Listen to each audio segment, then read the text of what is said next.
Yeah, what's up, guys? I just wanted to do my little sort of prediction for the electoral college. We got the vote not too long away, about 10 days or so, and just wanted to give my take. I've been sort of studying it quite a lot in the last couple of months, and just gonna have a little crack at this prediction and see how we go. So I think, based on the current momentum, Nevada will go to Trump. I think he's going to win Arizona. I think he's going to win Texas, even though there's a lot of voter fraud down there. I still think, with all the poll watchers and stuff, we might be able to get a win there. I think he's going to win Florida. He's got good momentum there at the moment. I think Georgia is going to win. I think he's going to win North Carolina. I think he's going to win Iowa. I think he's going to win Ohio. And it's going to come down to Pennsylvania. I'm not sure what's going to happen there, because if you look at the real poll, the Remington research one, they've got Clinton up by 3, and that's more of the genuine one, not the other ones which say that she's up by 7, 8, 10 or whatever they're saying.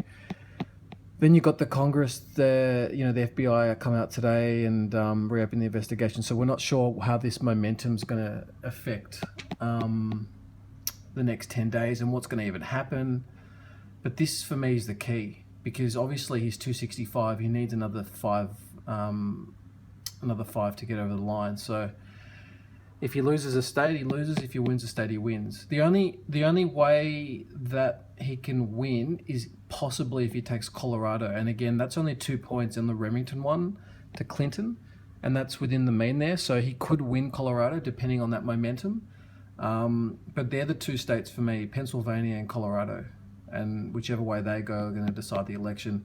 The one thing that everyone's not talking about doing these maps is that you've got 2 sets of voters that we haven't accounted for in the polls, and that is the people that have never voted before ever. And there's so many of them coming out in this election because they see how important it is to vote. And my gut feeling is that the majority of them are going to be Trump. And then you've got another set of voters that are too scared to say that they're Trump supporters because they're going to be labeled racist and this and all that. And that's the same thing happened in Brexit, where Brexit, the day of the election, they had the exit polls saying a 10-point spread, and they couldn't account for the 3-4 million voters that had never voted before.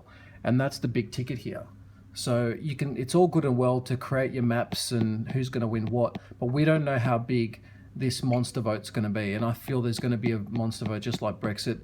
And whether that gets Pennsylvania over the line or Colorado over the line, we'll have to wait and see. But my gut feeling is that he'll just win, Trump just. But again, there's a lot of voter fraud.